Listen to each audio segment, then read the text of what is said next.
చనిపోతూ ఉన్నారు. ಬೆಳಿಗ್ಗೆ ಜಾವ ಎದ್ದೇಳ್ತಾರೆ, ಆದ್ರೆ ಆ ಒಂದು ದಿನದ ಅಂತ್ಯದೊಳಗೆ హార్ట్ అటాక్ లో చనిపోతూ ఉన్నారు. ఆరోగ్యವಾಗಿರುತ್ತಾರೆ ಕೂಡ మనుషుల జీవము శాశ్వతమైనది కాదు. జీవితం మనుషులు అది ಎಷ್ಟು కేవలం ఊపిరి వంటిది, ఆవిరి వంటిది, కొద్దిసేపు కనబడి అంతలో మాయమైపోయినటువంటిది, కాಣಿಸದೇ ಹೋಗಂತ ಹವೆಗೆ ಸಮಾನವಾಗಿದೆ. ఈ యొక్క జీవితంలో దేవుని కొరకు మనం త్యాగముగా చేయాలి. ఈ జీవితంలో దేవుడికి త్యాగకరమైన కార్యವನ್ನು ಮಾಡಬೇಕು. దేవుడు మనల్ని ఎన్నడూ స్మరించి దేవునితో కూడా మనల్ని ఎన్నడూ ఉంచుకునేటువంటి కార్యాలను మనం చేయాలి. దేవుడನ್ನು ಎಂದೆಂದಿಗೂ ನಮ್ಮ ಜೀವಿತದಲ್ಲಿ ಇರಿಸಿಕೊಳ್ಳುವಂತಹ ಒಂದು ಕಾರ್ಯವನ್ನು నశించిపోయే ఆ యొక్క జీవితాన్ని కొరకే, ఈ యొక్క లోకాన్ని కొరకే మనం బ్రతకరాదు. నశించి ಹೋಗುವಂತ ಲೋಕದ ಕಾರ್ಯಗಳಿಗೂ దేవుడు 24 గంటల్ని సుఖముగా మనకు అనుగ్రహించింది అంటే 24 ಗಂಟೆಗಳ ಸುಖವಾಗಿ ಅನುಗ್ರಹಿಸಿ 2.5 ಗಂಟೆని మనం దశమ భాగం ఇవ్వాలి. దేవుడిಗೆ 2.5 ಗಂಟೆ ಕಾಲ ನಾವು ದಶಮ ಭಾಗವನ್ನು ಕೊಡಬೇಕು. ఇచ్చి మనం చూసినే కదా, ఆయనకి ಕೊಟ್ಟು ನಾವು ನೋಡುವ దినములన్నీ కూడా దేవుడు ఆశీర్వాదకరముగా, ఆరోగ్యకరముగా దేవుడు ఆశీర్వదించడానికి ఆయన నమ్మకస్తుడు. ದಿನವನ್ನೆಲ್ಲ ದೇವರು ಆರೋಗ್ಯಕರವಾಗಿ ಆಶೀರ್ವಾದಕರವಾಗಿ ಅವರು ಮಾರ್ಪಡಿಸೋದಕ್ಕೆ అన్ని విషయాల్లో మనం త్యాగం కలిగి జీవించాలి. ಎಲ್ಲ ವಿಷಯಗಳಲ್ಲಿ ನಾವು దేవుని కొరకు మనం క్రియ చేయలేము. దేవుడిಗೋಸ್ಕರ ಕ್ರಿಯೆ ಮಾಡಲು ಸಾಧ್ಯ. త్యాగం ఉంటేనే ఏదైనా దేవుని కొరకు మనం చేయగలము.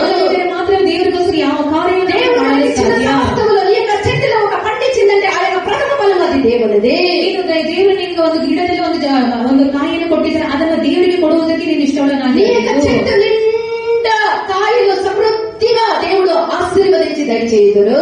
దేవుడు నిన్న మರದ ತುಂಬಾ ಹಣ್ಣುಗಳನ್ನು ಕೊಟ್ಟು ಅವರು ప్రమాణము, దేవుని ప్రమాణాలు, దశమ భాగాలు, దేవుని కానుకలు ఇవన్నీ దేవునికి త్యాగం కలిగిన వాళ్ళు మాత్రమే చెల్లించగలరు. ప్రథమ భాగంలో దశమాంశంలో ఇವೆಲ್ಲವರ ತ್ಯಾಗಗಳಂತ దేవునికి చెల్లించే వాళ్ళు కూడా త్యాగం కలిగిన వాళ్ళే.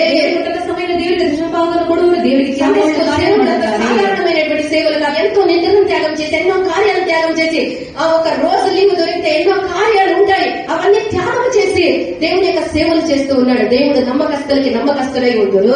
ಭಾನುವಾರ ಶಾಲೆಯ ಆ ಒಂದು ಕಾರ್ಯವಾದ ಸೇವೆಯಾದರೂ ಎಷ್ಟೋ ಒಂದು ತ್ಯಾಗಕರವಾದಂತಹ ಒಂದು ಕಾರ್ಯವಾದ ತಮ್ಮ ನಿದ್ದೆಯಿಂದ ತಮ್ಮ ಎಲ್ಲ ಸ್ವಂತ ಕಾರ್ಯಗಳನ್ನು ಬದಗೊತ್ತಿ ಅದನ್ನು ಮಾಡುತ್ತಿರುವಾಗ ದೇವರು ನಿಶ್ಚಯವಾಗಿ ಪ್ರತಿಫಲವನ್ನು ಅನುಗ್ರಹಿಸಿದ್ದಾರೆ. దేవుని యొక్క బిడ్డ దేవుని ಜನರೇ, సాగిపోవటకు ముందు, సమయం కಳೆದು పోవటకు ముందు, ಲೋಕವನ್ನು ಬಿಟ್ಟು ಹೋಗಿ కార్యముల్లో దేవునికి ಕೊಟ್ಟಂತ ಕಾರ್ಯಗಳಲ್ಲಿ దేవుని కొరకు క్రియ చేసేదానికి నువ్వు త్యాగ జీవితము చేస్తూ తన జీవితం త్యాగకరమైన జీవితం క్రియ చేసినటువంటి యొక్క కార్యమైనది అది పనికిరానటువంటి కార్యము బుద్ధిలేనటువంటి కార్యము అని అనేకలు తలంచినప్పటికీ కూడా ಸ್ತ್ರೀ ಮಾಡಿದ ಕಾರ್ಯ ಅದು ಬುದ್ಧಿಹೀನವಾದ ಕಾರ್ಯವೆಂದು ಅನೇಕರು ಎಣಿಸಿದಾಗಲೂ